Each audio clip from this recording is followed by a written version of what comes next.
Kailan masisira ang battery?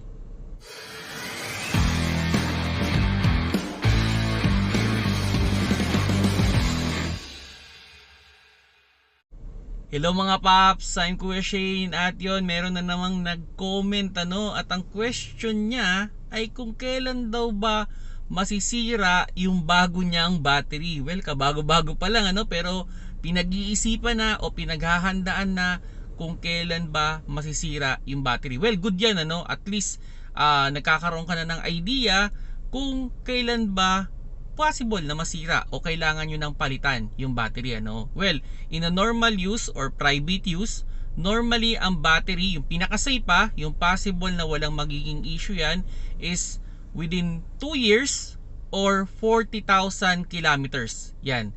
In a private use, goods yung alternator mo, goods yung mga electrical mo, possible na magtatagal yan ng more than 2 years or 40,000 kilometers. Yan na yung pinaka-safe niya.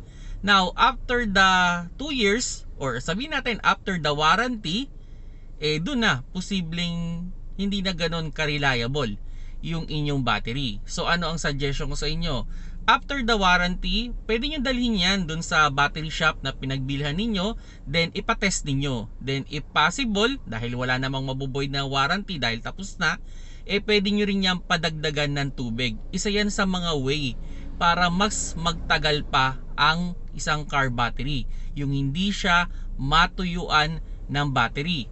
Now, ano ba yung mga sign na kailangan nyo nang magpalit ng battery? Isa sa mga sign dyan is yung pagtagal ng pag-start ng inyong sasakyan. Kung halimbawa, nung in a normal use, mga 1 to 2 seconds, pag-click mo ng susi, mag-i-start.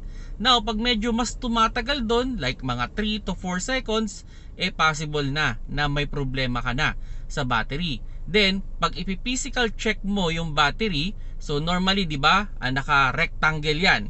Now, pag may nakita kang parang umbok o parang lobo, there's a possibility na malapit nang masira ang inyong battery.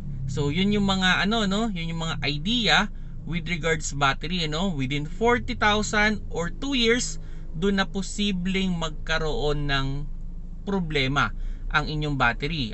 Kung ako ang tatanungin, siguro mga 3 years or mga 50,000 kilometers, kahit hindi pa sira, pwede nyo nang palitan yan. And may mga shop naman na pag alam nilang wala namang problema yung battery, binibili nila ng mas mahal.